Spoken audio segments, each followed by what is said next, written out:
Welcome to MJ Hobby Corner, everyone. This is another MJ Hobby Corner game, and this will be a solo game of The Darkness Within narrative campaign for One Page Rules. I started playing this game about a couple of weeks ago, so I have one video, the first mission.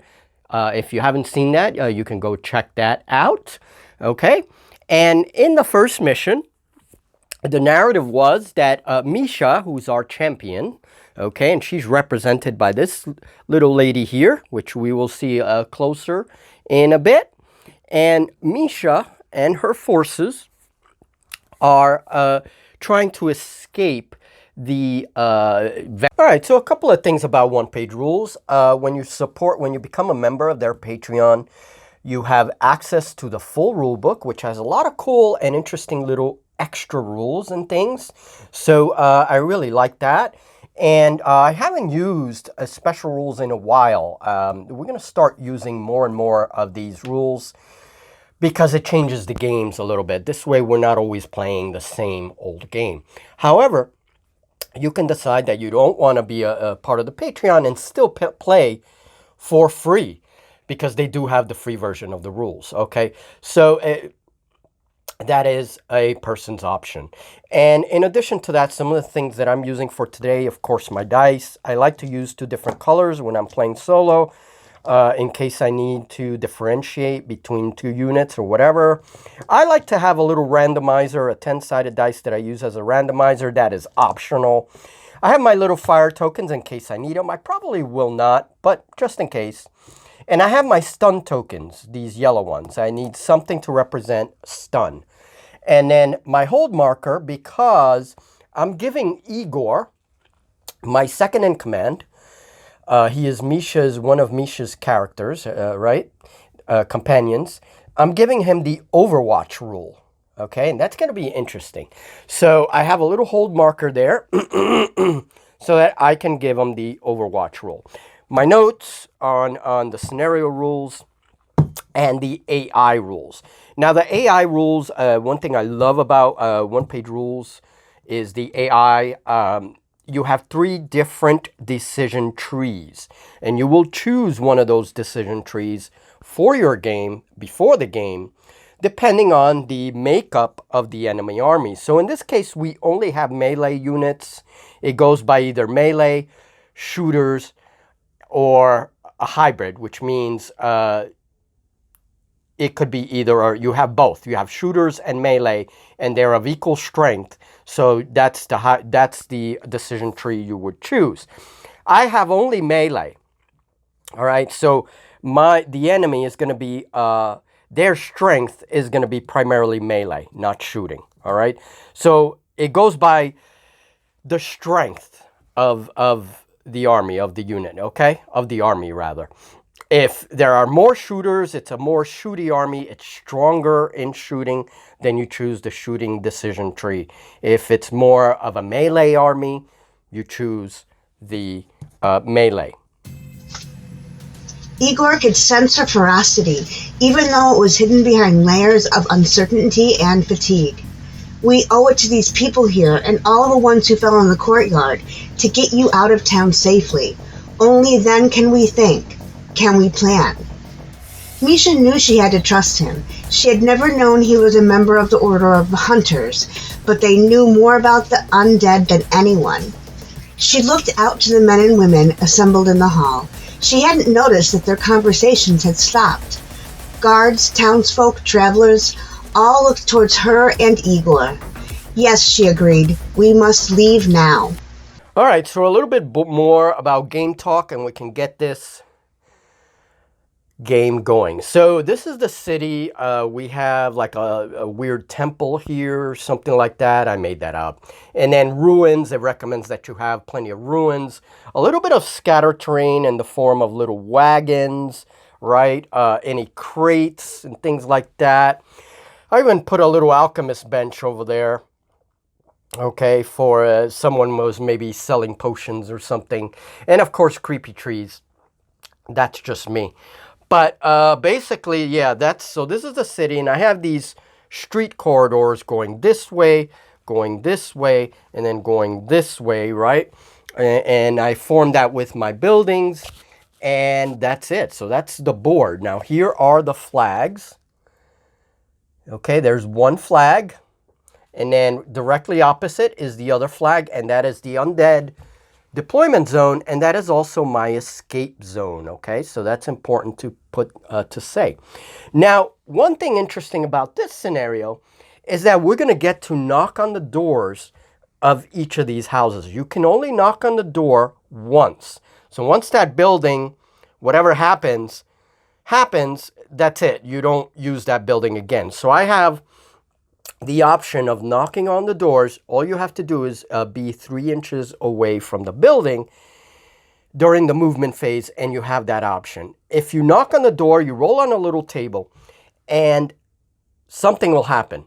Either the undead get an extra unit of zombies, or I get a unit of infantrymen that come out of the house and then join, my crew. Okay? We have to wait until those infantrymen are, if they're destroyed or whatever, before knocking again. Okay, so it is possible, and that's only because of my miniature restriction right now. It is possible that I only get to knock on one house door throughout the game because of that, all right? So we'll see. Okay, and here what I might do is just have the model go up the stairs a bit, before knocking on the door, if I want to knock on the door for that, okay? So that's interesting. Let's see, and Rising Sun. At the beginning of a round, humans may place a burning light marker. That's why I had my little fires. So these are burning light markers. I knew I had them for a reason. Okay. Burning light markers on X enemy units, where X is the round number that it is currently. Okay? Those units with the marker get -1 to all rolls. So that's pretty cool. The Endless Horde. If a skelly unit or a zombie unit has been destroyed, the AI has the choice. Vlad will skip his move and skip doing anything on the AI, and he will then summon one of those dead units back to the table. And they have to be placed 6 inches away from Vlad and 6 inches away from any other enemy units, any of my units, okay? So that is the Endless Horde. And whenever Igor is right here. Now, Igor is pretty cool because he has a pistol. He has a black powder pistol. And whenever Igor rolls a 6, that hit cannot be blocked, and it deals D3 wounds. So Igor is pretty good. Try to take care of Igor. Okay? So these are the models. Igor, my Vicious Mob, Furious Mob, Misha herself, here's the little lady, and I have a unit of marksmen. And again, we are going by these skirmish rules. Let's go around the table and see the undead. We have here a unit of regular skellies. We have a more armored, a little bit stronger skeletal guard. So he is a separate unit, a single unit. Vlad himself, the vampire. And this is a cool figure. This is by Wrath of Kings. So that's Vlad. And we have a unit of zombies. On reserve, I have my unit of infantrymen. And I have another unit of zombies. That's what I'm calling zombies. Yeah, that's it. And, those are in case we knock on a house and we get the zombies. Oh, well. All right.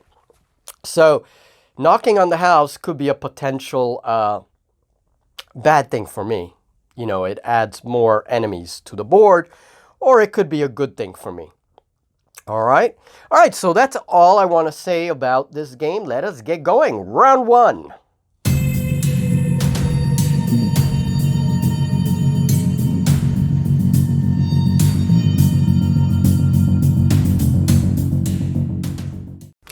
All right, so round one, all the gems are in a bag. And I'm having one of those terrible days today, you know, where every little thing goes wrong. Let's forget about that and just enjoy the game. Gaming always cheers me up. So Misha, I gave her a 12-inch rush. She didn't move her the exact 12 inches. There's a little bit of rough ground there, but she's going to stay right there. And now we're going to pull out another gem from the bag and see who takes it. Ooh, it is Vlad. The undead now get to go. All right. So, let us see what happens. All right, so as you can see, there are three little undead groups. We have Vlad, we have the zombies, and then we have the guard skeleton and the little skellies over there. Now, those are two separate units. So here's what I'm going to do. Each little group gets a number, 1 through 3, and then whatever I roll, it is a D3 roll. Whatever I roll, if I roll that group over there, all right, we're going to say start with the zombies. 1, Vlad is 2, and that little group is 3. So when 3 goes, both of those units move, okay, even though they're separate units, all right? They'll each answer their own AI questions, but they move together. That's how we're going to do it. Okay, so we're going to start with the dice roll, D3. So I rolled a 3, and that's 3 to 4. So 3 to 4 would be 2, and so it's Vlad. Okay, since we're rolling a D3. Luckily, I didn't add any heavy charge or anything to these guys. So we're going to stop them right there.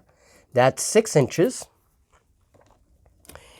He has a little bit of extra inch here. So that's 13 inches. But because he hits rough ground, that's going to take half. So he had another 6 inches to charge into her. Well, now it's 3 because of the rough ground. And it's going to put him right there. So basically, instead of charging, he rushed towards.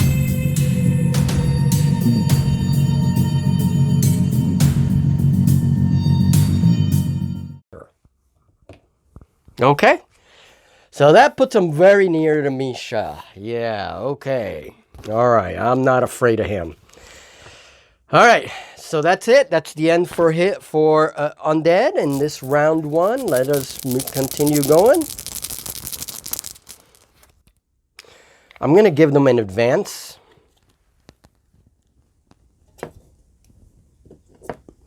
Advance them, and then I think they're not in range yet. Yeah, they're not in range yet. That's 12 inches, and as you can see, it's way out of range yet. So they're going to stay right there.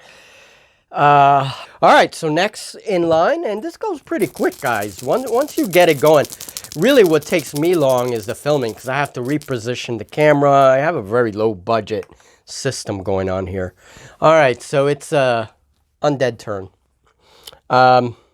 So again, we got to do a roll off because there's 2 groups there. So this time we're going to do 1 through 3, the zombies, 5 through 6, the skelly groups. All right, that's because I already moved Vlad. 6 skelly groups. So now they both get to move. So let's give. And I only have 1 gem, so we'll just mark.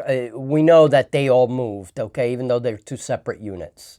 And a rush is right here, guys. So they rush right towards my... Damn, they're fast for undead. And next, I'm going to rush these guys. 2 groups moved forward. Okay. All right, so now we go back. This round is almost over. Everybody's moving and positioning. Usually round 1 is, you know, there's not much going on, usually. Let's see. Oh, they can charge. And guess what? That's only that little bit of the rough terrain. So we're going to give it to them. We're going to give them that charge. And the zombies are just going to rush, charge Misha. So, yeah. Okay. So we're just going to reposition them as best as possible.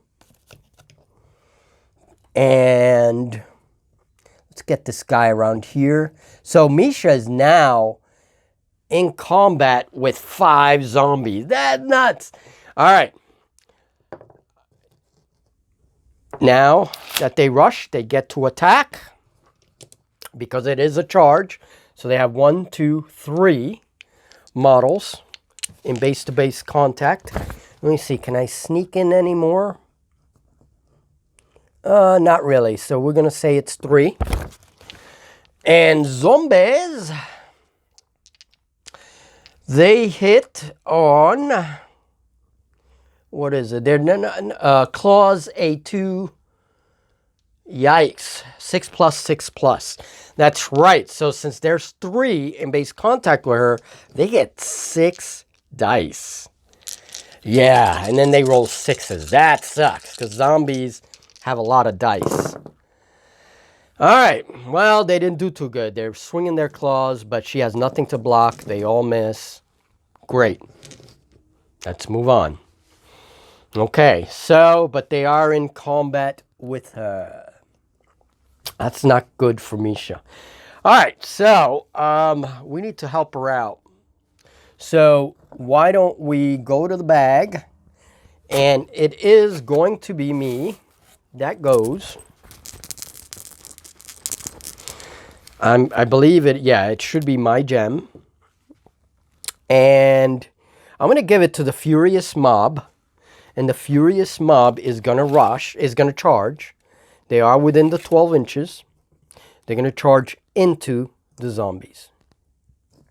I'm going to put as many as possible in contact. And so far, there's only 2 zombies in contact there. All right, and that takes care of that. So now they're, let me see. My guys have A1, AP1. Okay, and they roll 5s. There is 3 of them. And I do have to check something. So, whenever models, with the Furious ability, like the Furious Mob, they can add +1 to their attacks. They have 3 dice. Oh, by the way, Misha does get a retaliation strike. So she can retaliate against the models that struck her back. So let's do that first, okay? So Misha gets to retaliate against the 3. And we'll do them one at a time. I'm just looking for Misha's. So she's a 3+, hand weapon A3. So first zombie that attacked her, she gets 3+, 3 dice. And she does 3 hits. Good job, Misha. We were forgetting about retaliatory strikes. That's very important. Okay. So he rolls a block. He needs a 6.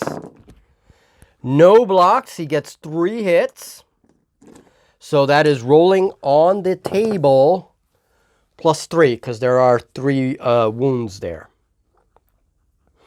So let's see. If I get a 6 or over, it's a knockout. 2 + 3 is 5. No. He is stunned instead. Move him an inch back. And he is on the floor, stunned. All right. Next attacker. Come on, Misha.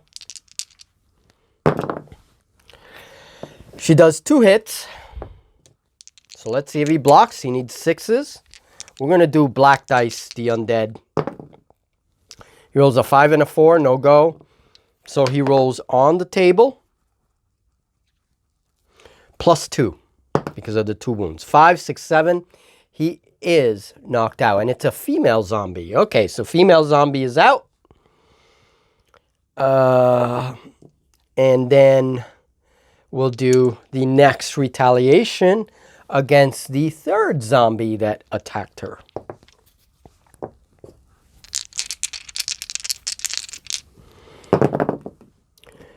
She gets all 3 hits, and again, that zombie has to block. Roll 6s. He blocks 1, missed 2, rolls on the table, +2. Rolled a 3, +2 is 5, so he is stunned. Not quite a 6. He cannot move back. He's just going to be on the ground.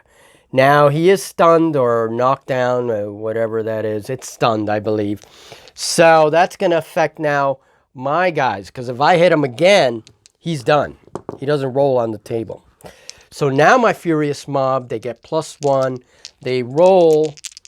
They have a quality of 5+. And they get a +1. So they're really rolling 4s. 3s, all 3s, +1 is 4. So it is a hit. So this zombie is out automatically. It takes a hit. And now this zombie, which is also in base-to-base contact, is going to have to roll the block of 6. And no, he does not. 2, 4, and 1. No, he does not. So he rolls on the table. He rolls a 6 +3, and he is well out of there. So now there's only 1 zombie, 2 zombies left on the board. Okay, so that is it. And now we're going to go to the last gem. So Igor is going to get an advance. And he sees this zombie here that's detached from the rest. So he's going to take a shot. Now he rolls with his gun. If I can find, sometimes I lose my... Okay, so he is the bounty hunter. He has A1, 12-inch range with his weapon, and he is a 3+ quality. So he rolls a 3. Now remember, I could give him Overwatch, but I don't want to give him Overwatch just yet. So let's do the 1 dice. He rolls a 5. Remember, if he rolls a 6, he gets an extra bonus. But he rolled a 5, so he hits. Zombie, and is that AP1? Oh, by the way, I forgot, the Furious 1 is AP1 as well. They have flails. So got to remember that, because the enemy gets -1 to their saves, to their block rolls. Okay, so Bounty Hunter, it is AP1. So that zombie gets a -1. She has to roll a 6. She's not going to do it. So basically, and she gets no other bonus or anything that could cancel that out. So she's going to roll on the table +1. She rolls a 6. +1 is 7. She's out of the board. Okay, and that is that. There's 1 zombie left, and he's going to have to get up and do something next turn. All right, so that ends round 1. And now we're going to get all the gems back and put them back in the bag. Round 2. Combat little group here. So that's 1. We have Vlad. And then we have our units over there. So we're doing the same thing. We're doing the D3. Okay. And let's see, who do we give it to? A 1. So that is the zombies. 1 through 2. Zombies 1, 2, and 3. So, all right. So zombies get it. Just going to put it right there. All right, so the combat, and by the way, I had to take out these zombies because these are all dead. There's only 1 zombie on the ground, and he gets to stand up. Okay, and now when you're stunned, stun models are placed on their side to show their state. They must remain idle during the next activation when they stop being stunned. So basically, he's still stunned, so he can't do anything. And then I just stood him up because he's going to stand up anyway. But he can't do anything, so he stays right there. That's simple. So that ends that. So let us go back to our little gem bag here. What a gem. And it's one of mine. All right, so now here's the thing. There's a zombie there. We're not in base-to-base contact. So Misha, I think I want to get her out of here. So I'm going to give her a rush, but I'm going to go around that well. So she's going to take 8 inches because she has nobody around her. All right, that zombie just got up. They're not engaged anymore. And then 8, and give me another 4. And we're just going to move there. Okay, so I rush, go all the way to the well, and then this way. So straight lines. Okay. And yes, I do retain the ability to do that. It doesn't always have to be a rush in a straight line. You can turn once or twice. Now, if it's a charge, that's where I kind of draw the line a little bit and make sure that they charge as much of a straight line as possible. All right. All right. So that ends Misha's turn. And she's right by that objective flag. It's round 2 already, so we have to get going here. All right. Next. Sorry, I dozed off for a little bit there. A few seconds. Blue gem. All right. So now we have Vlad, and we have 3 units. So why don't we do the D3 again? So Vlad is now 1. 2 for the Guardian skeleton.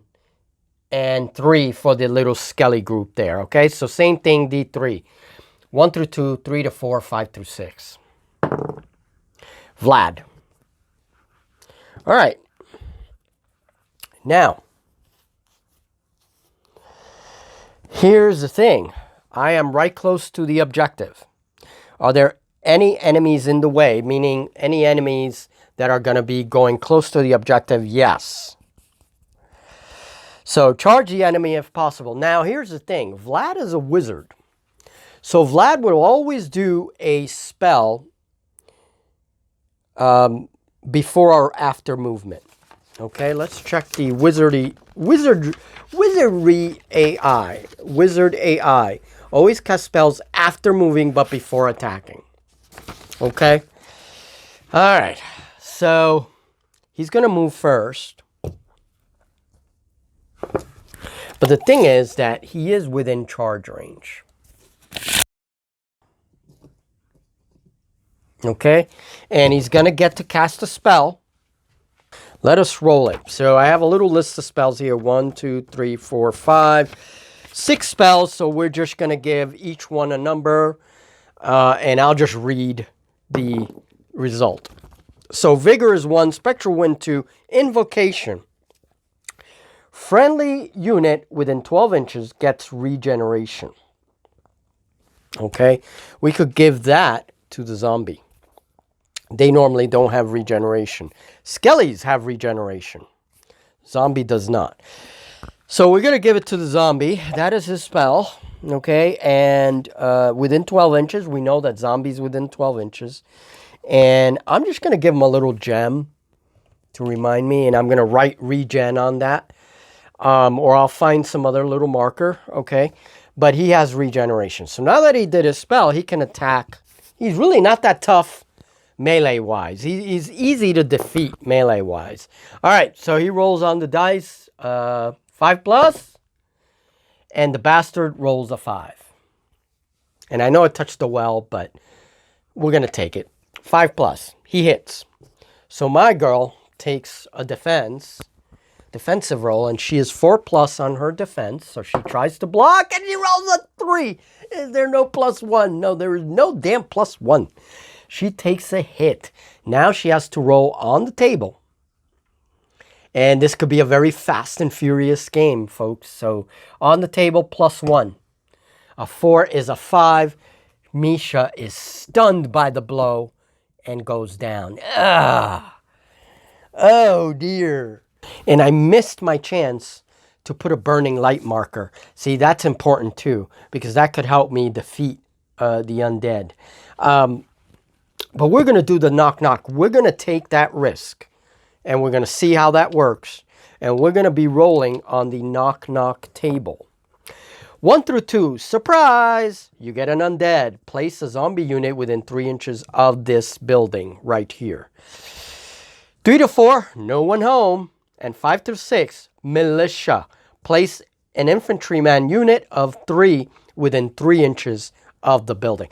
That's what I want. Come on, 5 through 6.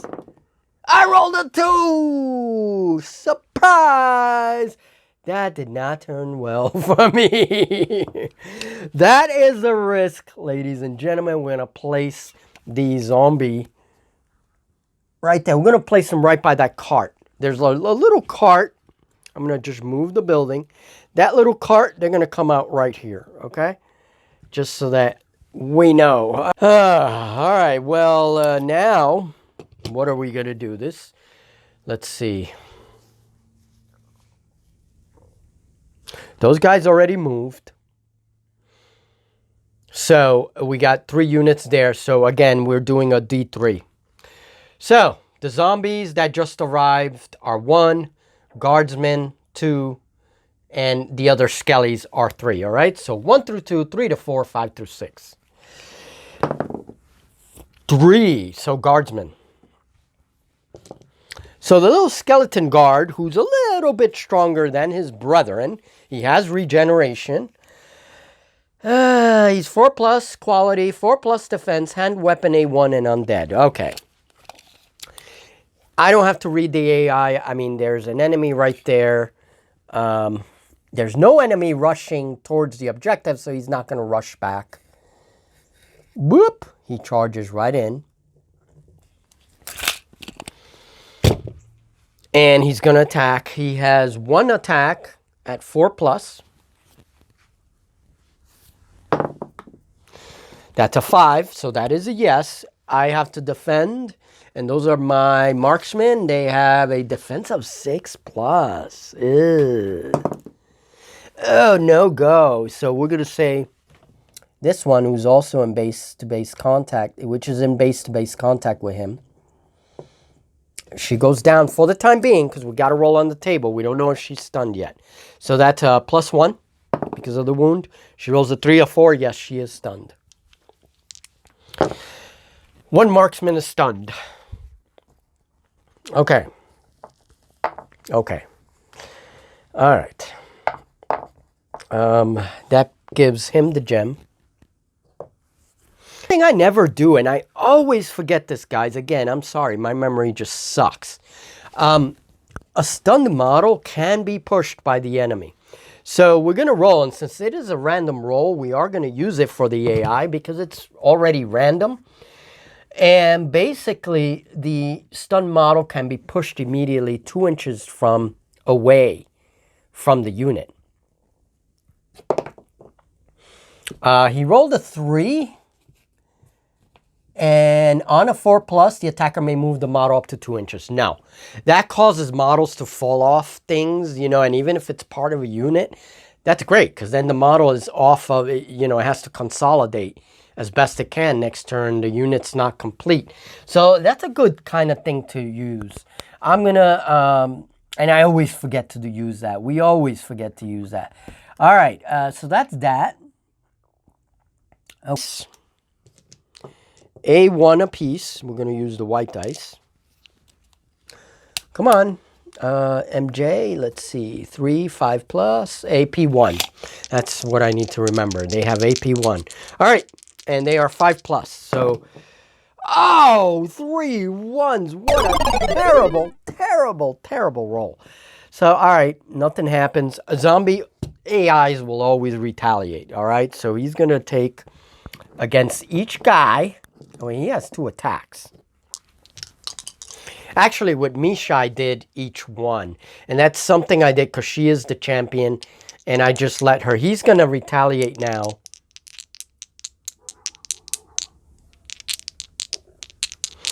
And against the first dude, no. No go, he misses. Second guy, he misses. Third guy, 1 hit. So I need to block 1 hit. Come on. And to block, I do get 6s because they are a human mob. He rolled a 1. Roll on the wound check table, on the table. So +1.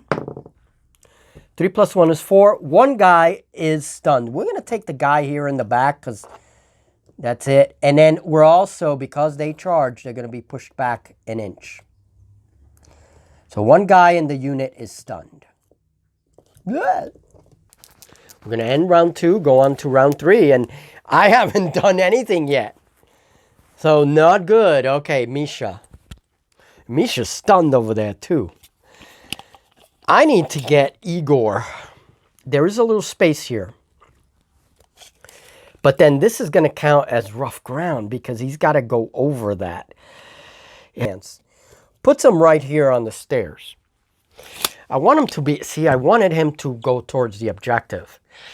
I don't know if I'm going to do this. But he's going to fire on Vlad. All right? Because he sees that Misha's stunned on the ground. And she's not even going to get an action next round. She's in real danger of being knocked out.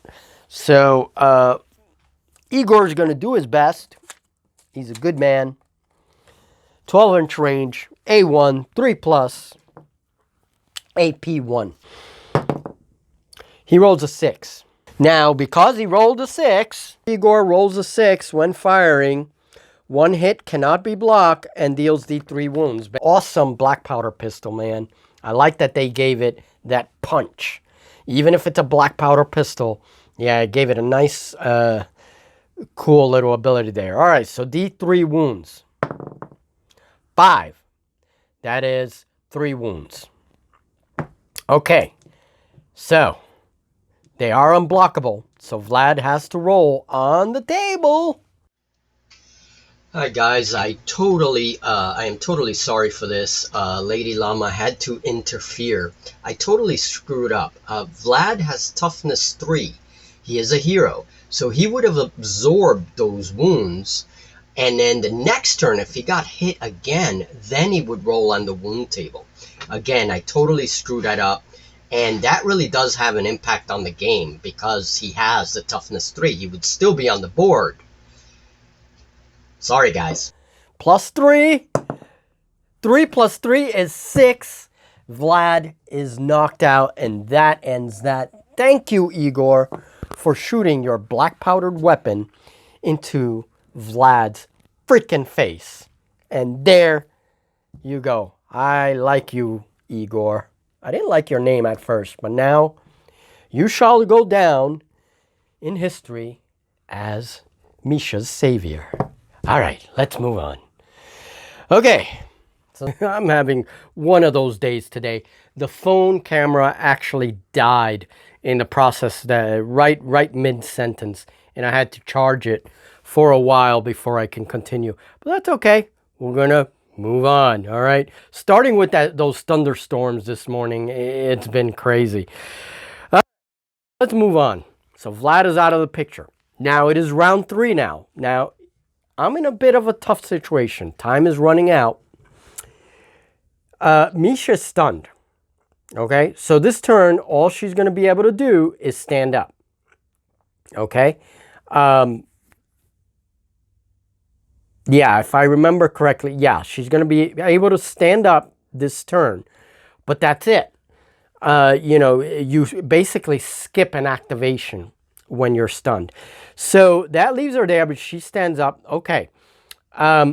These guys, my mob, they have a model down, a model stunned, which means this activation, that model's not going to be able to do anything except stand up. It means that it pins them down because the only real action that I can give them is a hold action because they can't move back. They're part of a unit. So that pretty much keeps them there. Now, they can attack and defend themselves and all that good stuff, but they can't, you know, like get an actual activation. So that pretty much leaves them there. If we look at my marksmen, they're screwed. I mean, they have all these guys there, this mob of undead that's coming towards them.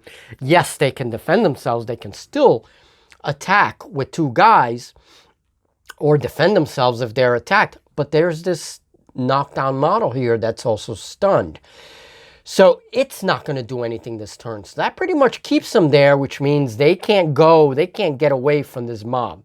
They're there, all right? They're fighting for their lives. I really need an activation this turn. If I get that activation, I'm going to try to move Igor And he has range right to the deployment zone of the undead. All right? And that is the objective. What the undead do after that in round 3, that's going to change my AI a little bit. Okay? And I'll mention that when we get there. That's why I say the AI is never perfect, and you do have to make some common sense changes and things so that it can work for you. Okay? And that's it. Let's just see. First things first, I need to know whether or not I'm going to get a reaction. All right. And Igor is going to do a rush right to the deployment zone. Okay? So right around there, Igor stands right there, and now I have one figure on my objective. Now that's going to change the AI a little bit, because what happened is I wasn't doing as much of question 2 in the melee AI, because it says, are there any enemies in the way? And that really talks about when your objectives are like in the middle of the board or whatever, and the AI is actually near an objective. This is set up a little bit differently.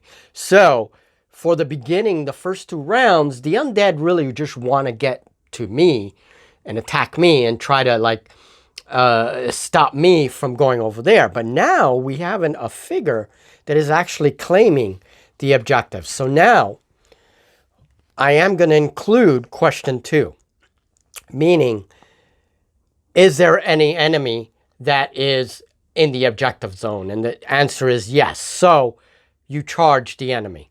And that's how the melee is going to... So that means that the undead are actually now going to also move back to try to protect their zone. All right. So like I said, you know, the AI is never perfect. You come up with your own way of kind of, you know, whatever makes the most sense. You change it a little bit. We're going to say that I'm in control of the objective line. Okay. So we're just going to say yes. We go to step 2. Are there enemies in the way? Yes, because I have one guy over there. So that takes me to step 3. Yes, so I can charge the enemy if possible, else rush towards the objective. So rush towards that line if I can't charge anyone. The thing is that I can charge someone, because Scarecrow, he's not a scarecrow, he's a zombie, is 10 inches away from Igor. So yes, he can charge. And that's what we're going to do. So that brings the zombie right back to me. Oh, and by the way, he's no longer stunned. He can react this turn. And he's going to instantly do an attack. So 2 dice. He charged Igor. Hopefully doesn't take Igor out. This is a risk. He rolled a 6 and a 3. So 1 hit. Now Igor, does he have tough 3? That's very important. Come on, Igor. A bounty hunter. No, he does not have tough 3. Only my lady champion has tough 3. He does not. Okay. He needs to block, and he blocks with a 5+. Eek. He rolls a 2. No go. So 1 hit goes to Igor. This could be my end. If he's stunned, he still counts as being inside the objective zone. If he's engaged, he still counts as being in the objective zone. But if he's dead, obviously he does not. And ladies and gentlemen, he rolls a 5. +1 is a 6, and Igor is knocked out. That did not quite go the way I wanted it to go. Now I'm screwed. Now I'm screwed. That did not go at all the way I wanted it to go. So that's it. That's the end of that. Round 4. Final round. Can I do this? Can Misha win this? Okay. Oh, come on. Give me a gem. Give me a gem. It is blue. Oh, that's the bad thing about this thing, this strategy. the ebb and flow mechanic. All right, so 1 zombie over there, 2 and 3. We'll go 1, 2, and 3. Yeah, we were actually putting them as 1, but that doesn't matter. So 1, 2, and 3. All right, so a D4. So 1 through 2, 3 to 4, 5 through 6, 4. That's the skellies. Okay, that's not too bad. Now, there's nobody in their deployment zone, so they're going to ignore question 2 and go to question 3. Are there any enemies in charge range? And that's coming from question 1 that asks, are there any objectives not under the AI control? And basically, they do basically control their deployment zone again because there is a zombie there. Okay, so we just answered no, and it takes you to step 3. All right, I just want to clarify those things. So they are going to rush the same thing the zombies did. They're going to go a little bit farther, 6 inches. Oops, wrong one. Oh, that's right, because the guardsman's here. I'm sorry. So guardsman's going to go 5. Yeah, I got that confused. And then he's going to move 7. That takes care of him. Remember, we were doing the little group thing. Okay? And then the skellies move. And then the skellies move 6. And again, this is all a rush. So the whole unit moves. And now there is a base length right there. So we're going to say that they squeeze through because there is a base length. We're just going to put them right here. And that's where they end their moves. So for now, that little gem is going to, it's for both of them. So both of them have activated. So that's not too bad. That gives me an opening. If I get another blue gem, it's going to go to them. All right, and then I'll just draw again. That's how I'm going to do that. It's a pink gem. All right, so Misha is going to take this pink gem. This game is just about over. And she's going to rush that dude. And that also puts her in the objective line. So it's going to put her in the undead zone. So, okay. She rushes. She's 3+ quality. Hand weapon 8/3. She gets 3 dice. Come on, she has to do this. If she doesn't do this, then Misha, I'm very angry at you. 3+. Oh my freaking word. I cannot believe this. All right. She failed her 3 hits. That fucking sucks. So the zombie now gets to retaliate. And he does no hits. So that's good. So now she pushes back an inch. All right. This is critical because that pushes her. She's still on that objective line though. Okay. So that is a critical push. But she's still on the objective line. Okay, so that's 1 figure. Oh, man. Technicalities, man. I could lose by a technicality. And that zombie hasn't moved yet, so he could potentially wipe her out. That would suck. It is a red gem. My luck is turning. My guys can now act. Oh, wait.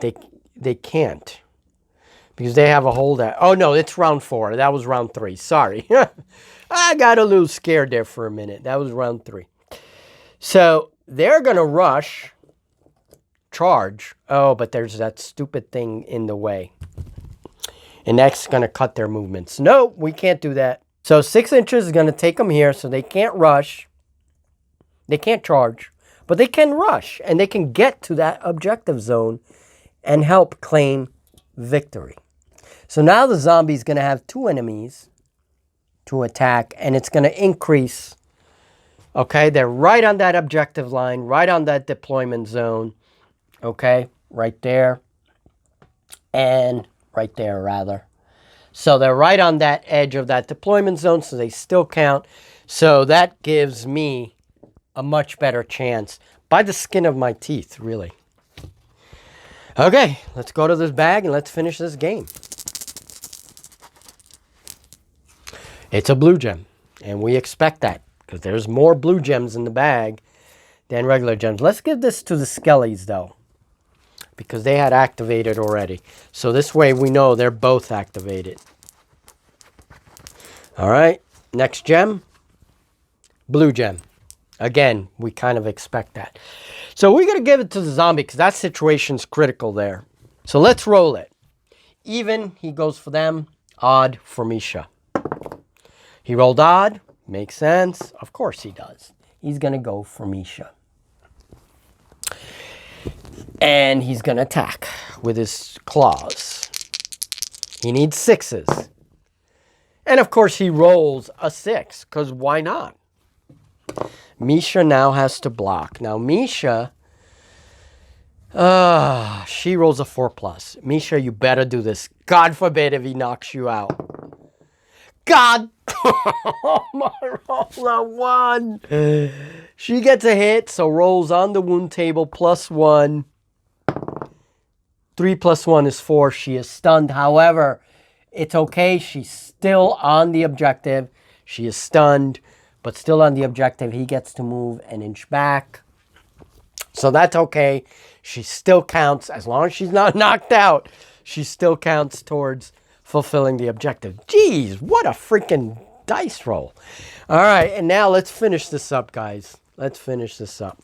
I got 2 gems in the bag. One is blue, and one is my own gem, which is a red.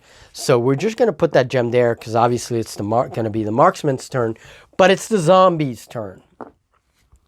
And there is a little base, a little space here for them to move. I don't know if you can move through friendly units. I never usually let people move through friendly units.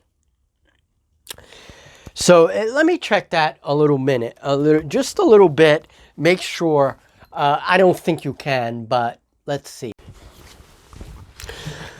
Okay. So here's the deal. And when charging, you don't have to stick to the straight line. I usually try to go as straight as possible, but you don't have to. And the thing is that as long as one model can contact the enemy unit, let me see, they can go 4 actually. That clears that friendly unit. Okay, so 4. They still have a lot of movement. They have 8 inches left. So yeah, they're going to do that charge. Okay, and then they're going to complete the charge with another straight line. And that sucks. All right, and that's it. We're going to say this one's back here. So he has 4 attackers on him. So that is 8 dice. Guess what? I think we just lost a marksman. All right, so 2 white dice are going to go in for them, so I don't have to reach for more black dice. So they need 6s. They got 1 6. Fortunately, they're very bad at hitting. They got 1 6, and my marksman gets to defend that. And my marksman also has a 6 defense. Whoa, look at that, a 6. Yes. So he defends that. That marksman deserves a medal. All right, and then we're going to back these guys up by an inch when they're done. All right. Back them up a little bit more. There you go. So roughly an inch. And that is it. That is it, folks. And I'm going to end it right here. That is the end of everybody has gone. Okay. And that is it. Because they were closest to the marksman, they go after the marksman instead. If they were back there, they would probably try to go the quickest route to them over there. Okay. But either way, Misha wins the game by the skin of her teeth. Okay, but she wins it because we have 2 units, which is half of the army, on the deployment zone. She could have lost this in many different ways.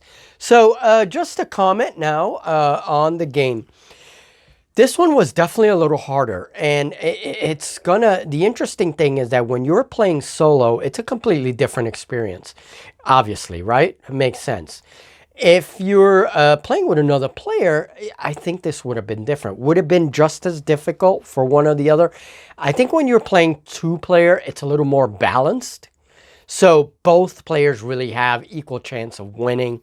It's going to depend on the luck of the dice and their choices. But when you're doing solo and you're doing an AI, depending on your choices and your die rolls, right? It gets a little harder. I mean, because of the way the AI behaves. Misha definitely had a little bit of a harder time today. And if Vlad had been still alive, it would have been even worse. All right, guys. Well, I'm sorry that I was a little off. I just was not having a good day. Just feeling a little weird. But the mistake with Vlad was critical because that really, you can argue that Misha really didn't win, that she would have been taken out by Vlad. So that was a pretty bad mistake. I didn't even notice while I was playing. So again, I'm sorry about the mishaps, but this was a very fun game, and I really recommend The Darkness Within. So thank you guys, and we'll talk soon.